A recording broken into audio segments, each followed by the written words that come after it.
هاد كاس العالم بقطر ما غتسالي حتى غتحمق شي واحد. تخيلوا معايا انه كاع المنتخبات المرشحه باش تنافس على اللقب خسرات في دور المجموعات. فمنتخب اسبانيا خسر ضد منتخب اليابان، والمنتخب الالماني حتى هو خسر ضد منتخب اليابان وخرج من الدور الاول. المنتخب البرازيلي خسر ضد منتخب الكاميرون، المنتخب الفرنسي خسر ضد منتخب تونس، المنتخب البلجيكي خسر ضد منتخب المغرب، ومنتخب البرتغال خسر ضد منتخب كوريا الجنوبيه، ومنتخب الارجنتين بالنجم ديالو العالمي ليونيل ميسي خسر ضد منتخب السعوديه. فهاد المنتخبات المرشحه في الصف الاول باش تنافس على اللقب خسرات ضد منتخب اللي خرجت من الدور الاول، وحتى شي منتخب من المتاهلين للدور الثاني ما قدر انه يربح 3 مقابلات. فاغلب المنتخبات دازوا ب6 نقاط و7 نقاط. فثمانيه متصدرين ديال هاد المجموعات 3 منهم فقط اللي دازوا ب7 نقاط، والباقي كاملين دازوا ب6 نقاط. وهاد 3 المنتخبات اللي دازوا ب7 نقاط فهو منتخب المغرب، منتخب هولندا، والمنتخب الانجليزي. وكان افضل منتخب في هاد الدور هو المنتخب الانجليزي.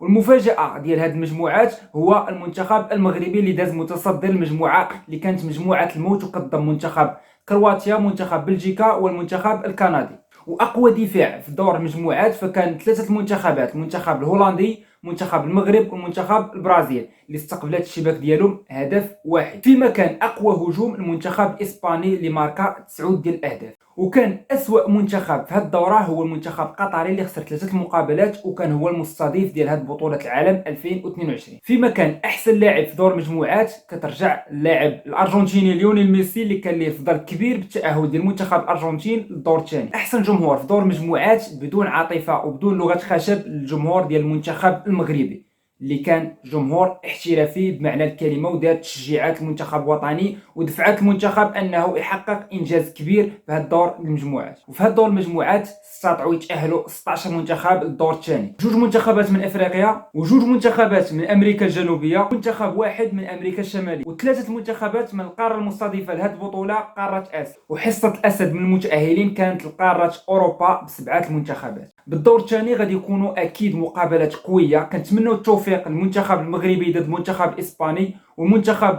السنغال ممثل القاره الافريقيه ضد منتخب انجلترا. تحياتي لكم، تلاقاو في فيديو جاي ان شاء الله.